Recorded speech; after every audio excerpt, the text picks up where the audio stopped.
क्या आप जानते हैं भगवान जगन्नाथ का असली रूप यह लकड़ी की मूरत नहीं बल्कि एक चमकता हुआ नीला पत्थर था जिसे नीलमाधव कहा जाता था। आखिर वो दिव्य पत्थर गायब कहाँ हो गया और भगवान अधूरी मूरत में क्यों बदल गए? यह कहानी मालवा के राजा इंद्रद्युम्न से शुरू होती है। उन्हें पता चला कि ओडिशा के घने जंगलों में भगवान विष्णु साक्षात नीलमाधव के रूप में पूजे जाते हैं। राजा ने अपने मंत्री विद्यापति को खोज पर भेजा। विद्यापति जंगलों में भटकते हुए आदिवासी सरदार विश्ववसु तक पहुंच गए, जो गुफा में गुप्त रूप से नीलमाधव की पूजा करते थे। विद्यापति ने सरदार की बेटी से शादी की और जिद करके गुफा देखने की बात मनवा ली। सरदार ने शर्त रखी कि वे उनकी आंखों पर पट्टी बांधकर ले जाएंगे, लेकिन विद्यापति ने चालाकी की। उन्होंने रास्ते में चुपके से सरसों के बीज गिरा दिए। कुछ दिनों बाद जब बारिश हुई तो सरसों के पौधे उग आए और विद्यापति को गुफा का रास्ता मिल गया। उसने तुरंत राजा को खबर दी। राजा इंद्रद्युम्न अपनी विशाल सेना लेकर घमंड के साथ भगवान को लेने पहुंचे, लेकिन उनके वहां पहुंचते ही नीलमाधव की मूर्ति हमेशा के लिए गायब हो गई। भगवान अपने भक्त विश्ववसु के साथ हुए धोखे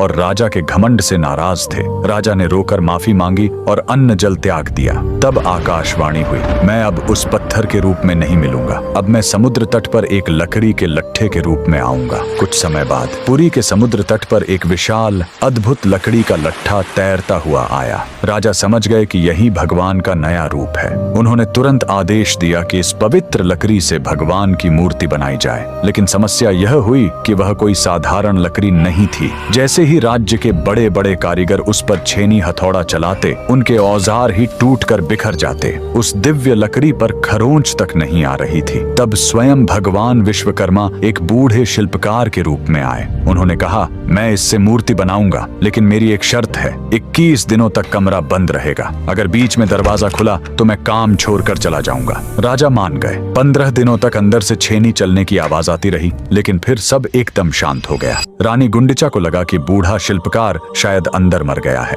घबराहट में उन्होंने दरवाजा खोल दिया। अंदर देखा तो शिल्पकार गायब था और वहां भगवान जगन्नाथ, बलभद्र और सुभद्रा की अधूरी मूर्तियां थीं। राजा बहुत दुखी हुए, लेकिन तभी भगवान ने संकेत दिया कि वे इसी अधूरे रूप में रहकर भक्तों को दर्शन देना चाहते हैं। यही कारण है कि आज भी हम भगवान के उस अधूरे लेकिन सबसे प्यारे रूप की पूजा करते हैं। कमेंट्स में जय जगन्नाथ जरूर लिखें।